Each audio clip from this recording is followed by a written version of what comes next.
Hello students, welcome back to my channel. तो हमने breathing and exchange of gases chapter की शुरुआत की थी पिछले वीडियोस में। तो मैंने आपको प्रीवियस वीडियो में बताया था कि हम जो है एल्वियुलर साइट पे कैसे ऑक्सीजन और CO2 का एक्सचेंज करते हैं।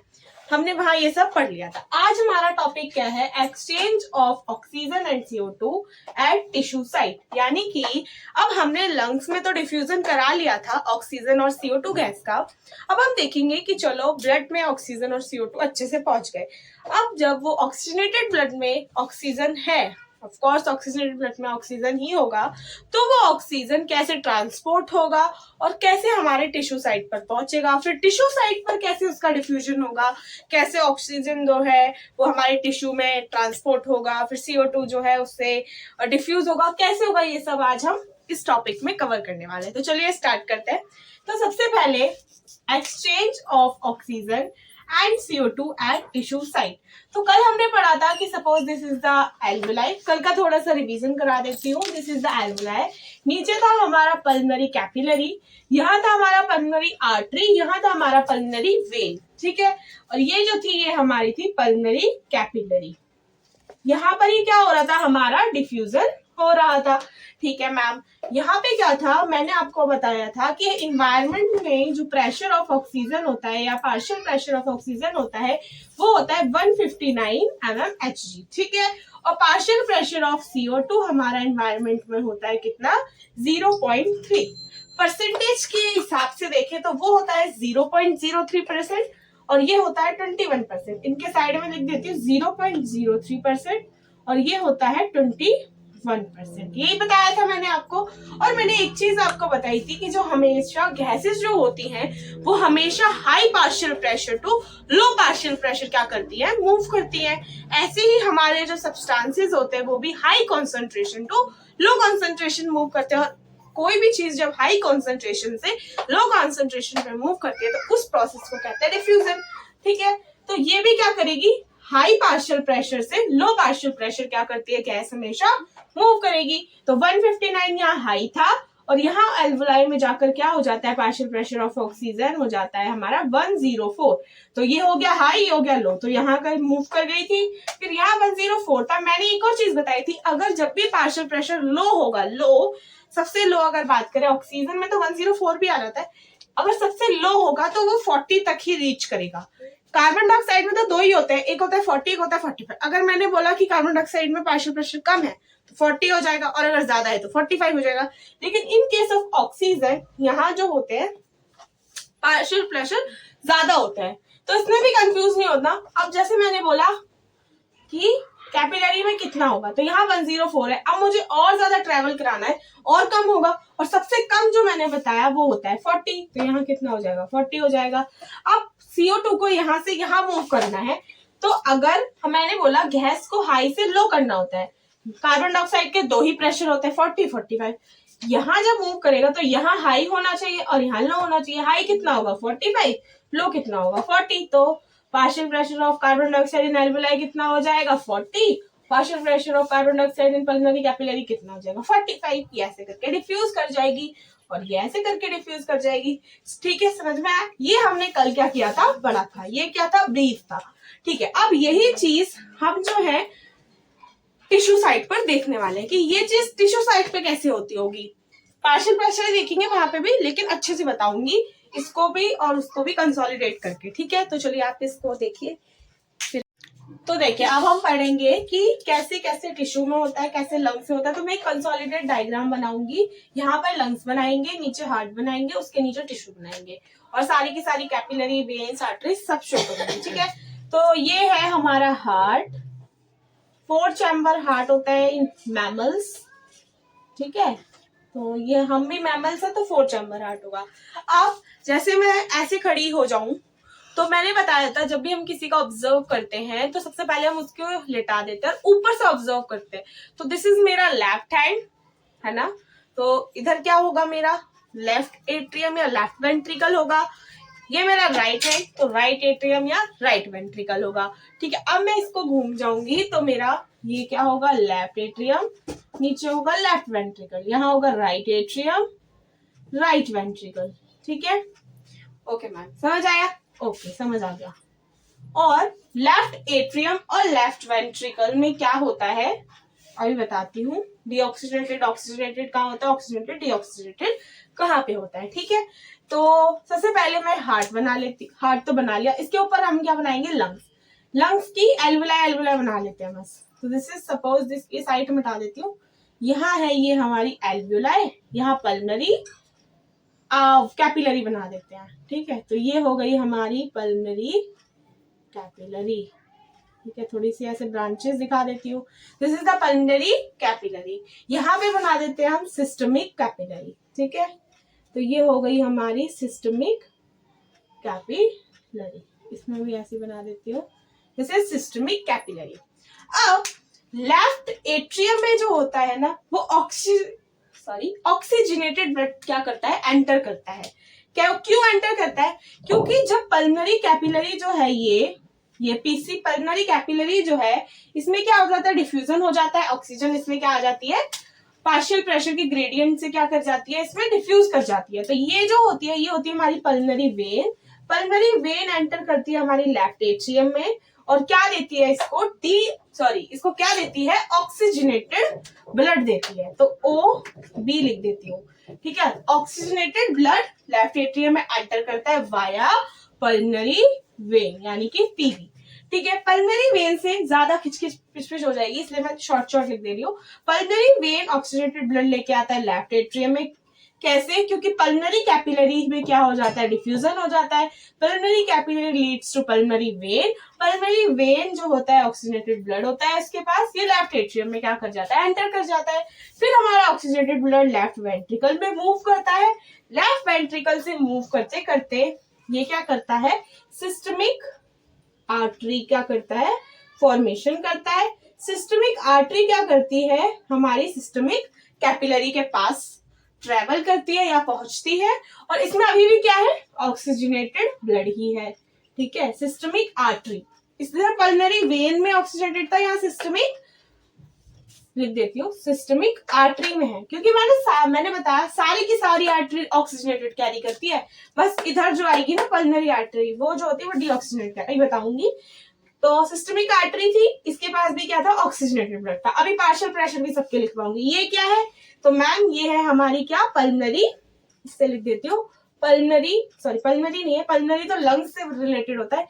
सिस्टमिक वर्ड जो होता है वो टिश्यू से रिलेटेड होता है। तो ये क्या है, सिस्टमिक कैपिलरी, ठीक है मैम। अब सिस्टमिक कैपिलरी में हमारा ऑक्सीजनेटेड ब्लड आ चुका है, यहाँ टिश्यू में डिफ्यूज होगा, अभी बताऊंगी। अब जब ये टिश्यू में डिफ्यूज हो जाएगा तो यहाँ पे CO2 का प्रेशर ज्यादा हो जाएगा, तो यहाँ पे जो वो निकलेगी, क्या निकलेगी, वेन, है ना। यहाँ आर्टरी लेके आई थी, तो वेन क्या करेगी, डीऑक्सीजनेटेड कैरी करेगी। तो यहाँ पर जो डीऑक्सीजनेटेड वेन निकलेगी, डीऑक्सीजनेटेड वेन कह रही हूँ, सिस्टमिक वेन निकलेगी, वो जाएगी राइट वेंट्रिकल में, नहीं, वो जाएगी हमारी राइट एट्रियम में, ठीक है, राइट एट्रियम में, क्योंकि हमेशा एट्रियम से वेंट्रिकल में ब्लड मूव करता है। तो वेंट्रिकल में पहुंचा दूंगी तो वेंट्रिकल में रह जाएगा ना।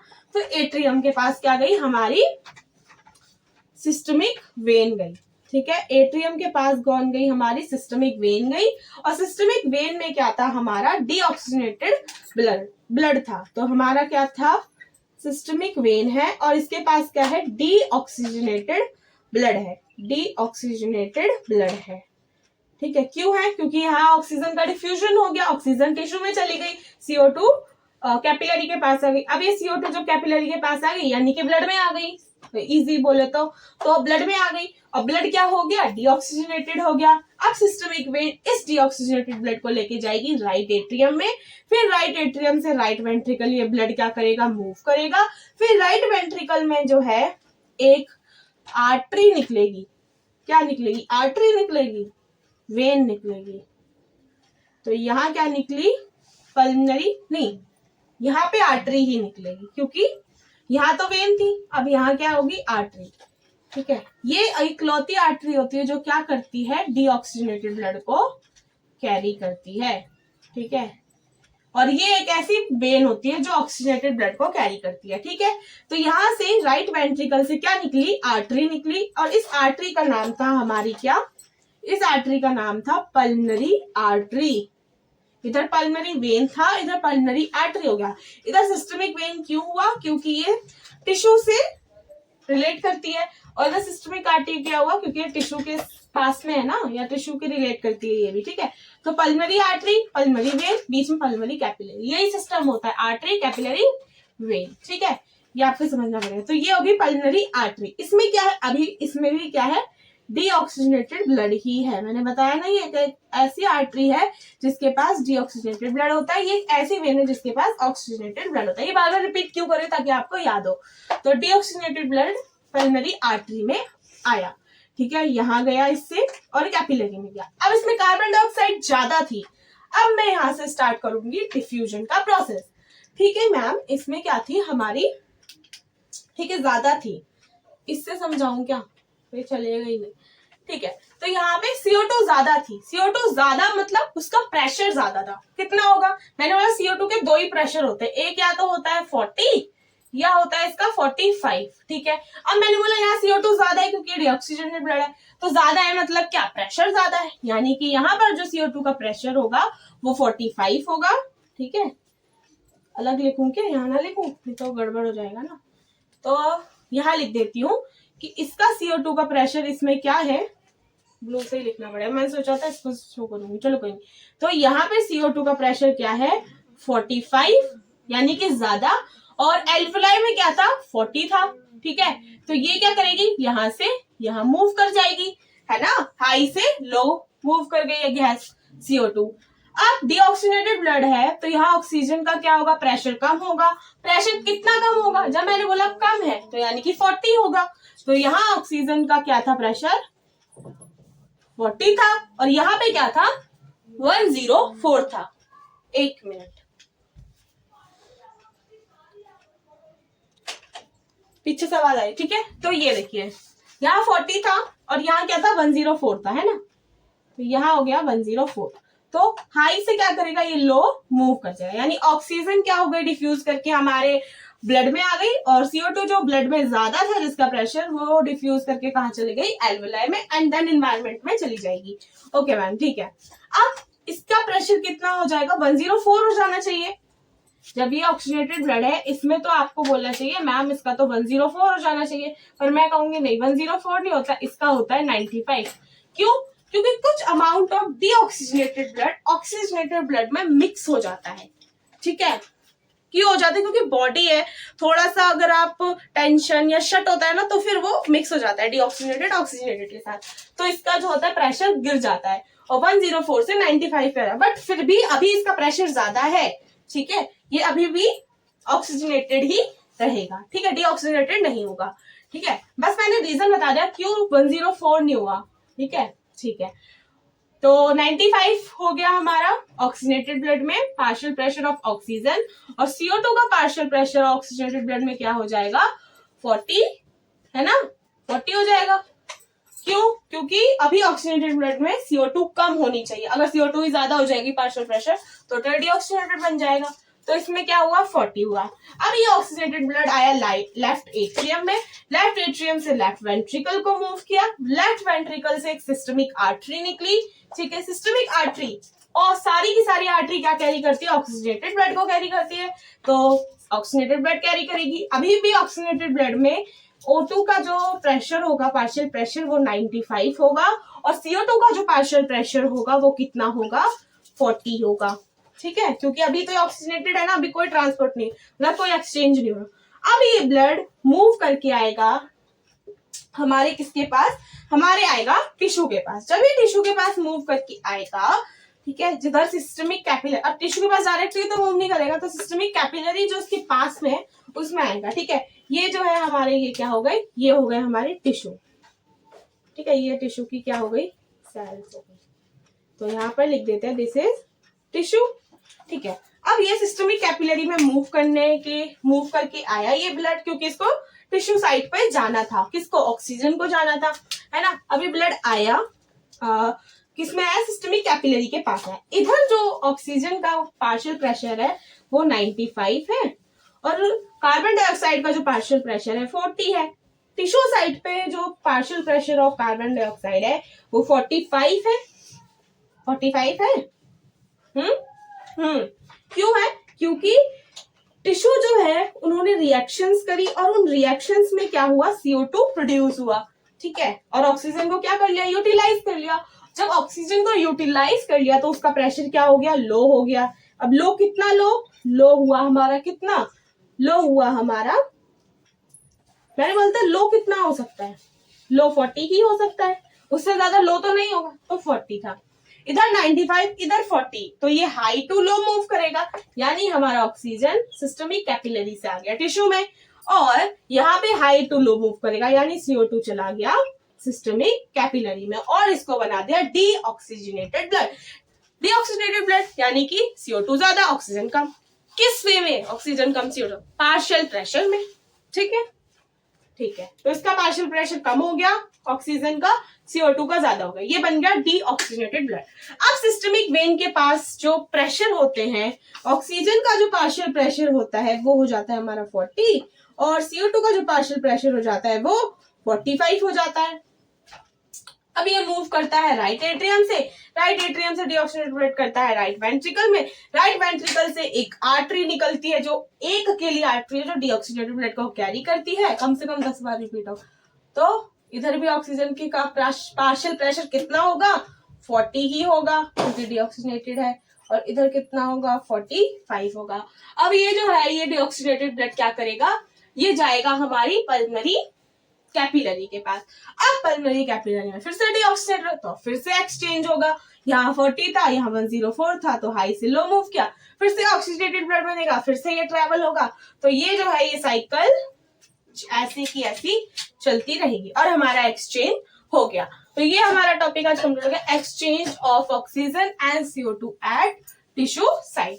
तो ये हो गया हमारा टॉपिक एकदम फिनिश। अब करते हैं नेक्स्ट। अब इसका थोड़ा ब्रीफ दे देती हूँ कि कैसे कैसे हुआ। तो ये हमारी एल्वेलाई थी। एल्वेलाई में मैंने आपको प्रेशर बताया था कि 104 होता है ऑक्सीजन का, 40 होता है हमारा कार्बन डाइऑक्साइड का। एक चीज याद रखें जिससे हमारा जो है काम इजी हो सकता है कि ऑलवेज याद रखना है कि CO2 के दो ही होते हैं, एक होता है 40, एक होता है 45। ये हमेशा याद रखना है। ऑक्सीजन के 3 होते हैं, एक होता है 104, बॉडी में बता रही हूँ, एक होता है हमारा 95 और एक होता है 40। मैं जब बोलूं ऑक्सीजन का कम है तो क्या कम है, इतना होगा 40। जब भी मैं बोलूं पार्शियल प्रेशर कम है तो याद रखना है 40, चाहे वो ऑक्सीजन हो चाहे वो CO2 है, ठीक है। अब ठीक है, हमें ऑक्सीजन को, ये डीऑक्सीजनेटेड ब्लड था पल्मोनरी कैपिलरी में, इस डीऑक्सीजनेटेड ब्लड में हमें करना ऑक्सीजन का पार्शियल प्रेशर इंक्रीज करना है, यानी इसको ऑक्सीजनेटेड बनाना है, ठीक है। तो इसको ऑक्सीजन में यानी कि हमको ऑक्सीजन का डिफ्यूजन कराना पड़ेगा।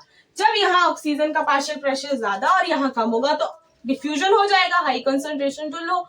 तो 104 से ये क्या हो गया, मूव करके 40 पर आ गया। अब CO2 का ज्यादा है, कितना ज्यादा है, 2 ही थे, 45 40, तो 45 ही होगा। तो यहाँ क्या हुआ, 45 है, तो ये 45 से 40 मूव कर जाएगा और ये क्या बन गया, अब ऑक्सीजनेटेड ब्लड बन गया। अब ऑक्सीजनेटेड ब्लड बन तो गया, जब ये पल्मोनरी वेन ऑक्सीजन ब्लड को कैरी करके लेके जा रही थी तो इसके पास ऑक्सीजन का तो पार्शियल प्रेशर 104 होना चाहिए था, क्यों नहीं हुआ, क्योंकि इसमें थोड़ा सा डीऑक्सीजनेटेड ब्लड की क्या हो जाती है, मिक्सिंग हो जाती है, जिसकी वजह से पार्शियल प्रेशर कम होता है। लेकिन अभी भी ऑक्सीजनेटेड ब्लड ही है क्योंकि इसमें ऑक्सीजन का पार्शियल प्रेशर क्या है, अभी भी ज्यादा है। तो यहाँ पे 95 हो जाता है और यहाँ क्या हो जाता है, CO2 का 40, यानी कि कम ही होगा, ऑक्सीजनेटेड है तो कम ही होगा। तो कितना कम होगा, 2 ही थे, 40 45 40 होना चाहिए, तो यहाँ हो गया 40। लेफ्ट एट्रियम में गया, लेफ्ट वेंट्रिकल में आया ऑक्सीजनेटेड ब्लड मूव करके। अब सिस्टमिक आर्टरी में गया, आर्टरी में ऑलवेज ऑक्सीजनेटेड होता है केवल इसको छोड़ के। तो आर्टरी में क्या हुआ, हमारा ऑक्सीजनेटेड ब्लड था, ठीक है। ऑक्सीजनेटेड है तो ऑक्सीजन का तो पार्शियल प्रेशर ज्यादा ही होगा, और ज्यादा बोले तो 95 ही होगा क्योंकि 104 तो केवल और केवल एल्वेलाई में मिल रहा था, ठीक है। तो ये 95 हुआ, कार्बन डाइऑक्साइड कम है, कितना कम है, तो 40 होगा, ओके।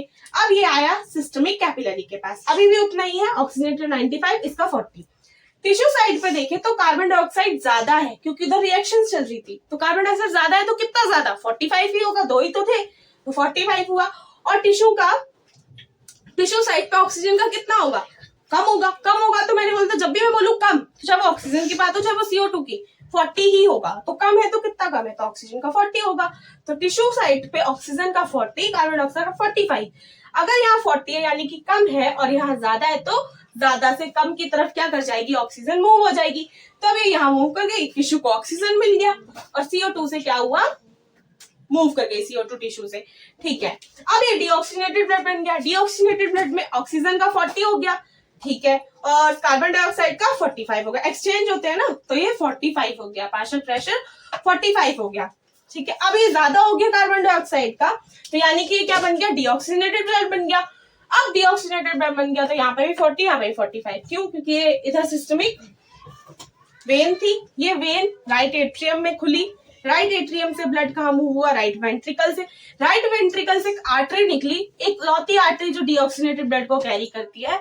इसमें क्या हुआ, वही सेम प्रेशर, क्योंकि डीऑक्सीनेटेड ब्लड चल रहा है ना अभी, तो फिर ये डीऑक्सीनेटेड ब्लड पल्मोनरी कैपिलरी में गया और सेम प्रोसेस क्या हो जाता है, रिपीट हो जाता है। ठीक है, तो आपको याद रखने ऑक्सीजन के जो पार्शियल प्रेशर हो सकते हैं वो केवल और केवल 3 हो सकते हैं। कौन कौन से मैम, कम होगा तो कितना कम होगा, केवल 40। चाहे मैं कार्बन डाइऑक्साइड की बात करूं, चाहे मैं ऑक्सीजन की बात करूं, जब मैं बोलूं कम है तो 40 है। मैंने बोला टिश्यू में ऑक्सीजन का पार्शियल प्रेशर कम होता है एक्सचेंज के टाइम पर, तो कितना कम होता है, यानी कि 40 होता है। तभी तो इधर से इधर क्या हो जाती है, high concentration to low concentration move कर जाती है। ठीक है, एक होता है 104, हमेशा याद रखना 104 एल्वुलाई में मिलेगा और कहीं नहीं मिलता। ठीक है, एक होता है 95 जो ऑक्सीजनेटेड ब्लड में मिलता है। ठीक है, CO2 के दो ही होते हैं, 45 40, हाई होगा तो 45, कम होगा तो 40। आई होप आपको ये टॉपिक बहुत अच्छे से आ गया हो। इसके बाद हम नेक्स्ट टॉपिक स्टार्ट करेंगे, इससे भी अच्छा। ठीक है, चलिए, transport of oxygen and CO2 यानी ट्रांसपोर्ट ऑफ गैसेस। ठीक है, थोड़ा सा ब्रीफ दे देती हूँ, छोटा सा पार्ट बता देती हूँ। ऑक्सीजन का ट्रांसपोर्ट 2 टाइप से होता है।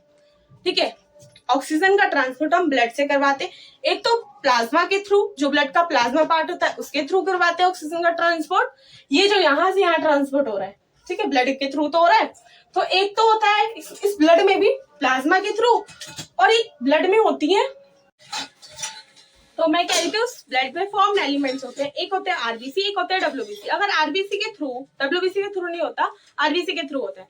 तो आरबीसी के थ्रू जब होता है तो उसे हम क्या, उसमें भी किससे होता है, आरबीसी ई न्यूक्लिएटेड होती है। ई न्यूक्लिएटेड यानी कि उसमें न्यूक्लियस क्या होता है, एब्सेंट होता है। क्यों एब्सेंट होता है, क्योंकि उसको हीमोग्लोबिन चाहिए होता है। अगर हीमोग्लोबिन वो करती है तो उसको अपना न्यूक्लियस क्या करना पड़ता है, त्यागना पड़ता है। तो वो ऑक्सीजन क्या कर देते, फिर वो क्या होता है, हीमोग्लोबिन हीम, और उसमें ग्लोबिन चेन होती है।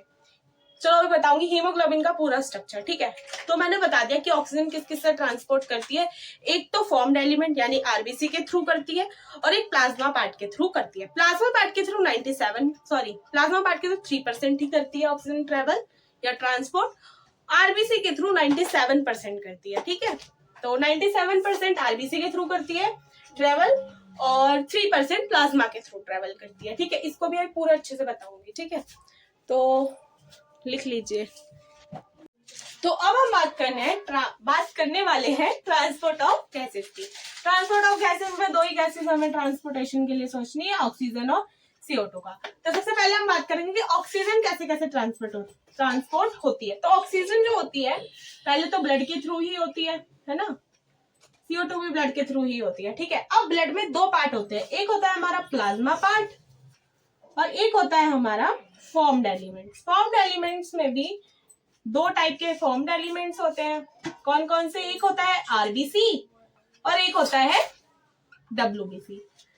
तो डब्ल्यूबीसी में नहीं होता, आरबीसी से होता है। ठीक है, ठीक है, आरबीसी में भी किससे बाइंड करके होता है, हीमोग्लोबिन से बाइंड करके। ठीक है, तो बाइंड हीमोग्लोबिन से बाइंड करके होता है। ओके, एक हीमोग्लोबिन से बाइंड करके होता है ऑक्सीजन का ट्रांसपोर्ट, और हीमोग्लोबिन से जो बाइंड करता है उसमें 97% होता है। ठीक है, 97% ऑफ ऑक्सीजन हीमोग्लोबिन से बाइंड करके ट्रांसपोर्ट होती है, 3% ऑफ ऑक्सीजन प्लाज्मा में डिसॉल्व होके क्या होती है, ट्रांसपोर्ट होती है। ठीक है, अब मैं बता देती हूँ इस आरबीसी का थोड़ा सा वो।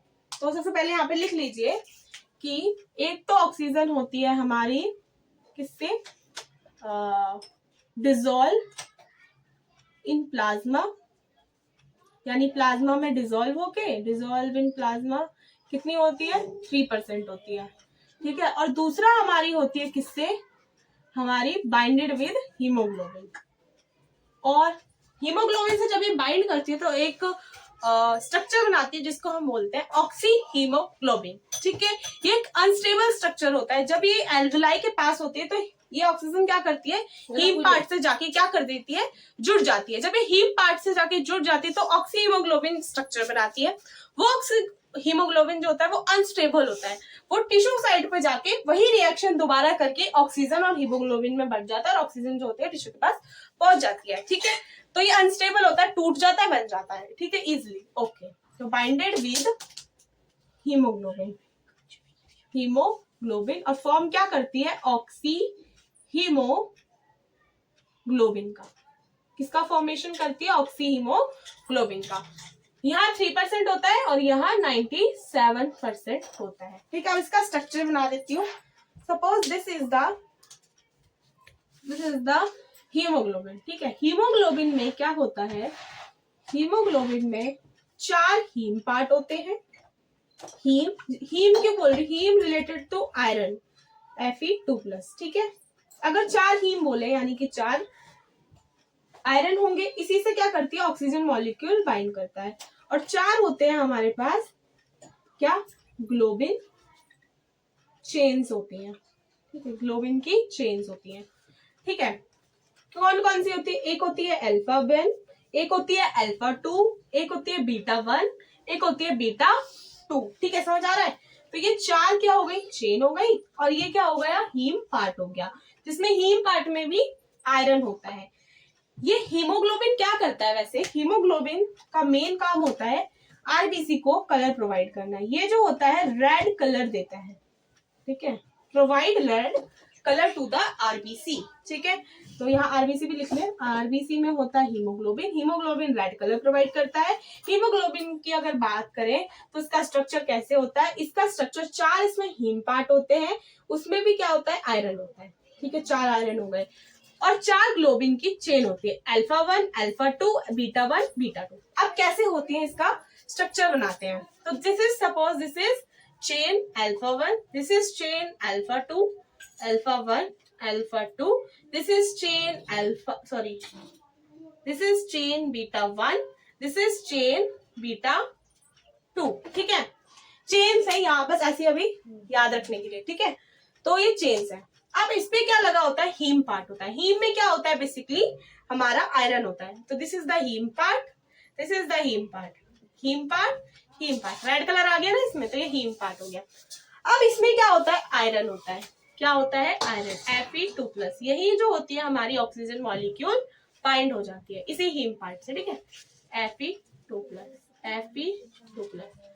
तो एक हीम पार्ट क्या करता है, एक ऑक्सीजन मॉलिक्यूल को कैरी करता है। यहाँ पर एक ऑक्सीजन मॉलिक्यूल आके बाइंड हो जाएगा, यहाँ दूसरा ऑक्सीजन मॉलिक्यूल आके बाइंड हो जाएगा, यहाँ तीसरा ऑक्सीजन मॉलिक्यूल आके बाइंड हो जाएगा, और यहाँ चौथा। यानी कि एक हीमोग्लोबिन 4 ऑक्सीजन मॉलिक्यूल को ट्रांसपोर्ट करती है। ये याद रख लीजिए, 1 हीमोग्लोबिन या 1, ऐसे याद रख लो, 1 हीमोग्लोबिन ट्रांसपोर्ट करती है 4 मॉलिक्यूल्स ऑफ ऑक्सीजन को। ठीक है, 4 मॉलिक्यूल्स ऑफ ऑक्सीजन। ठीक है, तो आपको आई होप याद हो गया होगा। तो एक बार इसको और थोड़ा सा बता देती हूँ कि हमारा हम पढ़ रहे थे ट्रांसपोर्ट ऑफ गैसेस, और उसमें भी ऑक्सीजन की। तो ऑक्सीजन का ट्रांसपोर्ट होता है 3% प्लाज्मा के थ्रू ट्रांसपोर्ट होता है, और 97% क्या होता है हमारा, हीमोग्लोबिन से बाइंड करके ट्रांसपोर्ट होता है। ठीक है, अब ये हीमोग्लोबिन कहाँ पर होता है, ये होता है हमारे आरबीसी में। ये क्या है, तो ये एक पिगमेंट है। ठीक है, ये एक पिगमेंट है। ये क्या करता है, ये पिगमेंट हमारी आरबीसी को रेड कलर प्रोवाइड करता है। ठीक है, तो ये क्या करता है, रेड कलर प्रोवाइड करता है, कौन, हीमोग्लोबिन। तो 97% किससे होती है, ऑक्सी हीमोग्लोबिन बनाकर, और 3% प्लाज्मा के थ्रू ट्रांसपोर्ट होती है। ठीक है, ये तो मैंने बताया था कि ब्लड का एक होता है प्लाज्मा पार्ट, एक कॉमन है, उसमें भी आरबीसी जो होती है उसके थ्रू होता है, और आरबीसी में ही हीमोग्लोबिन पिगमेंट होता है, इससे बाइंड करके होती है। ठीक है, अब हम देख लेते हैं हीमोग्लोबिन का स्ट्रक्चर। ठीक है, हीमोग्लोबिन का अगर स्ट्रक्चर देखें तो इसमें होता है 4 हीम पार्ट, और 4 क्या होती है, इसमें ग्लोबिन की चेन होती है, अल्फा 1, अल्फा 2, बीटा 1, बीटा 2। ठीक है, हीम पार्ट में क्या होता है, हीम पार्ट जो होता है वो आयरन कंटेन करता है। ठीक है, एक हीम पार्ट एक आयरन कंटेन करेगा, यानी कि 4 हीम पार्ट है तो 4 आयरन कंटेन करेगा। अब जो ऑक्सीजन मॉलिक्यूल होता है वो किससे बाइंड करता है, इसी आयरन पार्ट से क्या करता है, बाइंड करता है। ठीक है, तो इस आयरन पार्ट से जब ये ऑक्सीजन मॉलिक्यूल बाइंड करेगा, तो मैंने बताया था 4 हीम पार्ट यानी कि 4 आयरन। जब 4 आयरन है तो 4 molecule of oxygen in 4 iron से बाइंड कर जाएंगे, यानी कि एक हीमोग्लोबिन 4 मॉलिक्यूल ऑफ ऑक्सीजन से बाइंड कर जाएगी, है ना। और एक हीमोग्लोबिन 4 मॉलिक्यूल ऑफ ऑक्सीजन को क्या करेगी, ट्रांसपोर्ट करेगी। तो अभी आपको समझ में आ गया। इसके बाद हम पढ़ेंगे कि CO2 कैसे, तो पहले तो अभी ऑक्सीजन को ही देखेंगे कि कैसे आरबीसी में ये ऑक्सी हीमोग्लोबिन बना लेता है। ठीक है, ये सब अभी तो ये बाइंड हो गई है। ठीक है, तो 4 मॉलिक्यूल्स यहाँ पे अलग अलग बाइंड हो गए हैं। ठीक है, तो चलिए स्टार्ट करते हैं। तो मैंने बोला था कि 3% होती है प्लाज्मा के थ्रू, 97 होती है हीमोग्लोबिन से बाइंड करके ट्रेवल करती है या ट्रांसपोर्ट होती है। ठीक है मैम, ऑक्सीजन ये था, ये ब्लड है पूरा। ठीक है, ऑक्सीजन ये है 3%, तो ये प्लाज्मा में एज इट इज डिजोल्व हो गई। ठीक है, और 97% क्या करती है, ऑक्सीजन में जाती है और हीमोग्लोबिन क्या कंटेन करता है, आयरन, उस पार्ट से जाके बाइंड हो जाती है। तो हम लिख लेते हैं कि हीमोग्लोबिन से बाइंड करती है। ठीक है, ऑक्सीजन जब हीमोग्लोबिन से बाइंड, हीमोग्लोबिन, इसको क्या बोलेंगे, इसको बोलेंगे ऑक्सी हीमोग्लोबिन। ये फॉर्मेशन करती है इस पिगमेंट का या इस मॉलिक्यूल का। ठीक है, तो और ये कितनी परसेंट हो जाती है, 97%। यही ऑक्सी हीमोग्लोबिन बना के ये ट्रांसपोर्ट होती है, 3% प्लाज्मा में डिजोल्व होके 97% हीमोग्लोबिन से बाइंड करके। और जो ये जो ऑक्सी हीमोग्लोबिन है, एक अनस्टेबल प्रोडक्ट है। ठीक है, ये क्या है, अनस्टेबल प्रोडक्ट है। मैम क्यों अनस्टेबल प्रोडक्ट है, क्योंकि ये जितनी जल्दी फॉर्म होता है उतनी जल्दी ही ब्रेक करता है। जब ये एल्वुलर साइट पर होता है, सपोज दिस इज एल्वुलाई, यहां से ऑक्सीजन आई, 3% प्लाज्मा में डिसॉल्व करके चली गई और 97% इसने क्या करा, ये ऑक्सी हीमोग्लोबिन बना लिया। ठीक है, अब जब इसने ऑक्सी हीमोग्लोबिन बना लिया है, एल्वुलर साइट पर बनाया इसने ऑक्सी हीमोग्लोबिन, अब ये गया गया गया गया, ब्लड आया आया आया, टिश्यू के पास आया। अब जैसे ही इसे पता चला कि हम टिश्यू के पास आ गए, उतनी जल्दी ये प्रोडक्ट जो कि अनस्टेबल था, इसने क्या किया, इसने HbO2 था यानी ऑक्सी हीमोग्लोबिन था। वैसे ये अच्छी बात है कि एक अनस्टेबल प्रोडक्ट है, उतनी जल्दी ही ये क्या कर जाता है, ब्रेक करता है। ये ब्रेक करता है, हीमोग्लोबिन पार्ट अलग, ऑक्सीजन पार्ट अलग। जैसे ही ऑक्सीजन पार्ट अलग, तो ये टिश्यू के पास हो जाता है, चला जाता है। ठीक है, तो ये क्या हुआ, एक अनस्टेबल प्रोडक्ट हुआ। क्यों अनस्टेबल प्रोडक्ट है, इसका रीजन भी मैंने आपको बता दिया, लेकिन मैं और अच्छे से एक्सप्लेन करके यहाँ लिख देती हूँ कि जब ये एल्वेओलाई साइड पे होता है तो ये क्या कर जाता है, उतनी जल्दी फॉर्म करता है, यानी Hb+O2 उतनी जल्दी फॉर्म करके क्या बना देते हैं, HbO2। और जब ये टिश्यू साइड पे आ जाता है तो ये वाली रिएक्शन को रिवर्स कर देता है और क्या बना देता है, हीमोग्लोबिन पार्ट अलग, ऑक्सीजन पार्ट अलग। ठीक है, ये जो है ये एक अनस्टेबल प्रोडक्ट की या प्रोडक्ट का रीजन है। एक मिनट, कॉल आ गया था। तो ये हो गया हमारा अनस्टेबल प्रोडक्ट का रीजन कि एल्वुलाई साइट पे जितनी जल्दी HbO2 यानी ऑक्सी हीमोग्लोबिन का फॉर्मेशन करता है, उतनी जल्दी ये टिश्यू साइट पर आकर ब्रेक हो जाता है और Hb अलग यानी हीमोग्लोबिन अलग और ऑक्सीजन पार्ट क्या हो जाता है, अलग हो जाता है। तो ये कंप्लीट ट्रांसपोर्ट ऑफ, मैंने क्या बताया ऑक्सीजन का। ठीक है, ऐसे ऐसे ऑक्सीजन क्या करती है, ट्रेवल करती है। अब बताऊंगी CO2 कैसे कैसे ट्रेवल करती है। तो चलिए स्टार्ट करते हैं, एक मिनट इसको रब कर देते हैं।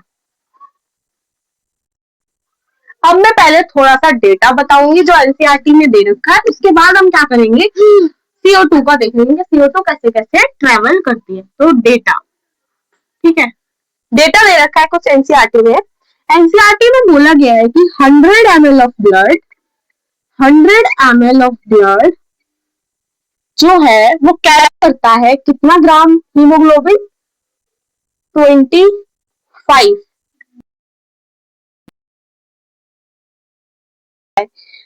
15 ग्राम हीमोग्लोबिन। वैसे तो 12 to 15 लिखना चाहिए, बट अगर एवरेज मानेंगे तो 15 ग्राम हीमोग्लोबिन क्या करता है, ब्लड कैरी करता है। ओके मैम, 15 ग्राम हीमोग्लोबिन कितना ब्लड कैरी करता है, 100 ml ब्लड 15 ग्राम हीमोग्लोबिन को कैरी करता है। अब एक और पॉइंट है कि 1 ग्राम हीमोग्लोबिन जो है वो, अभी इसको पूरा रिलेट करूंगी, 1 ग्राम हीमोग्लोबिन जो है वो 1.34 ml ऑक्सीजन को ट्रेवल करके टिश्यू के पास लेकर आता है, ठीक है, या ट्रांसपोर्ट करके टिश्यू के पास लेकर आता है। तो 1 ग्राम हीमोग्लोबिन 1.34 ml ऑक्सीजन का क्या करता है, ट्रांसपोर्ट करता है, ठीक है। हमारे पास कितना था, 15 ग्राम, यानी कि अगर 1 ग्राम 1.34 करता है तो 15 ग्राम कितना करेगा, तो 15 ग्राम क्या कितना करेगा हीमोग्लोबिन, 15 ग्राम हीमोग्लोबिन कर देगा 1.34 इंटू 15 कर लो, तो इतना ml क्या कर देगा, ऑक्सीजन ट्रांसपोर्ट करेगा। 15 ग्राम बात करें, अगर इसको जब आप मल्टीप्लाई करेंगे तो ये आएगा 20, ठीक है, 20 ml ऑक्सीजन। ओके, तो थोड़ा डेटा था, फिर से बता देती हूँ कि 100 ml ब्लड में 15 ग्राम हीमोग्लोबिन होता है एवरेज। 1 ग्राम हीमोग्लोबिन 1.34 ml ऑक्सीजन ट्रांसपोर्ट करता है, तो 15 ग्राम कितना करेगा, तो 1.34 इंटू 15 कर लो, तो 20 ml ऑक्सीजन। अब इन दोनों को कोरिलेट जब किया तो हम इसका एक और पॉइंट लिख दिया कि 100 ml ब्लड में 15 ग्राम हीमोग्लोबिन, 15 ग्राम हीमोग्लोबिन 20 ml ऑक्सीजन क्या कर रहा है, ट्रांसपोर्ट कर रहा है। तो हम ये भी तो बोल सकते हैं कि 100 ml ब्लड कितना ऑक्सीजन ट्रांसपोर्ट करता है, 20 ml ऑक्सीजन को क्या करता है, ट्रांसपोर्ट करता है। यानी कि जब ये काम चल रहा होता है, ये काम कहाँ चल रहा होता है, एल्वियोलाई साइड पर चल रहा होता है कि ऑक्सीजन क्या करके डिफ्यूज करके लंग से कहाँ आती है, उसमें आती है, कहाँ, ब्लड में आ जाती है। एल्वियोलाई बोल लो या लंग्स बोल लो, ये काम लंग्स के पास हो रहा होता है कि ऑक्सीजन लंग से ब्लड में आ गई, ठीक है। कितनी आई oxygen, 20 ml oxygen 100 ml blood में आती है। बट एक पॉइंट है कि इन नॉर्मल या फिर in normal physiological condition, in normal physiological condition, ये नॉर्मल कंडीशन है। अभी मेरा जो टेम्परेचर होगा वो मेरा टेम्परेचर होगा 37 डिग्री, और जो मेरा पीएच होगा वो होगा मेरा अप्रोक्सीमेटली 7.4, ठीक है।